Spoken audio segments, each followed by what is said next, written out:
Ustaz, kalau sebelum masuk ke masjid kami pakai hand sanitizer, apakah hukumnya Ustaz? Hand sanitizer. Oh, Ustaz punya juga ya? Ini dikasih orang gratis. Nih, ada infak subuh di rumah. Setiap ada duit masukkan untuk membeli ini. Setelah dipakai, masuk. Apa hukumnya Pak Ustaz setelah pakai hand sanitizer? Karena ada alkoholnya. Ada alkohol. Bagaimana cara membedakan ada alkohol ada tidak? Dingin. Oh, air kamar mandi pun dingin juga. Setelah gini kan, kalau tetap perih, itu ada alkohol. Apa hukum alkohol itu? Dua mazhab ulama. Yang pertama mengatakan alkohol itu najis. Innamal khamru wal maisiru wal ansabu wal azlamu rijsun najis. Sesungguhnya khamar itu najis. Khamar adalah anggur, cairan anggur disimpan di dalam botol. Setelah melalui proses fermentasi muncul satu zat namanya alkohol. Najis katanya. Kalau najis berarti haram. Berarti najis, haram. Itulah dalil kelompok satu yang mengatakan haram. Tapi kata Syekh Atiyah Sokor Mufti Azhar, saya pakai pendapat ini, mengatakan alkohol tidak najis. Itu tadi ayatnya jelas-jelas najis. Maksudnya adalah perbuatan meminum khamar itu najis. Bukan najis aini, bukan bendanya najis, tapi najis maknawi perbuatannya. Sama seperti seorang mengatakan, kau main judi tadi ya? Iya, najis main judi. Bukan main judinya itu najis aini, bukan macam daging babi, daging anjing, tapi perbuatannya itu najis. Dia mengatakan kotor perbuatan ini. Mana dalilnya mengatakan bahwa khamar itu tidak najis? Ketika turun ayat pengharaman khamar, rijusun min amali syaitan fajtanibu, sahabat ramai-ramai pulang ke rumah, mereka ambil gentong-gentong tempat khamar, mereka tumpahkan ke jalan-jalan kota Madinah, dan mereka banyak yang menginjak-injaknya. Lalu kemudian setelah kering masuk ke masjid, Nabi tidak melarang. Tak ada Nabi mengatakan itu tadi yang kalian tidak najis. Tidak. Itu menunjukkan bahwa dia bukan najis aini tapi maknawi. Saya lebih condong kepada pendapat itu. Poison, racun dia, bukan najis.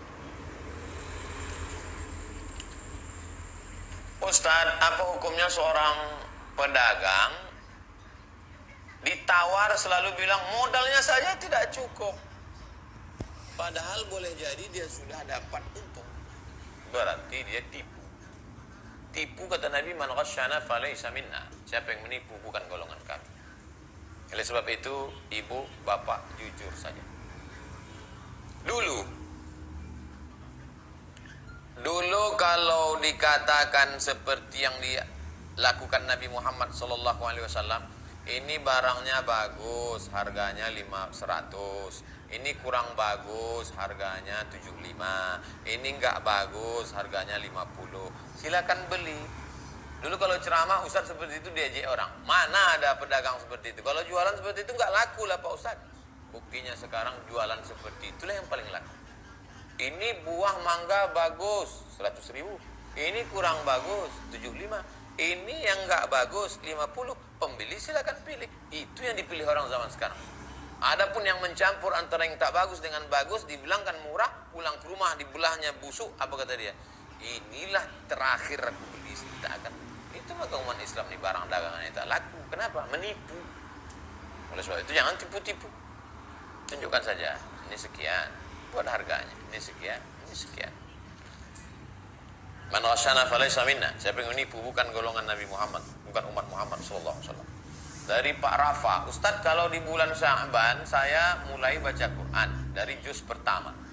Pas mau Ramadan baru dapat 2 juz.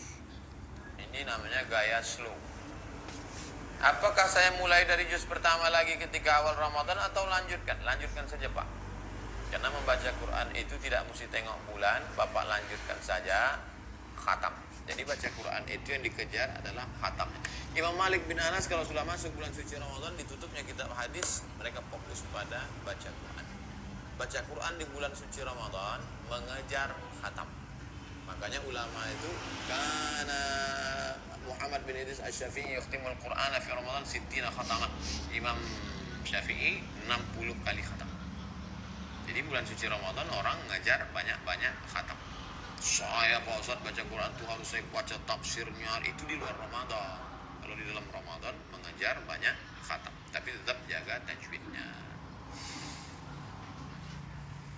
Terakhir Ibu Dini, Ustaz saya tinggal di Lampung, ayah saya tinggal di Banten.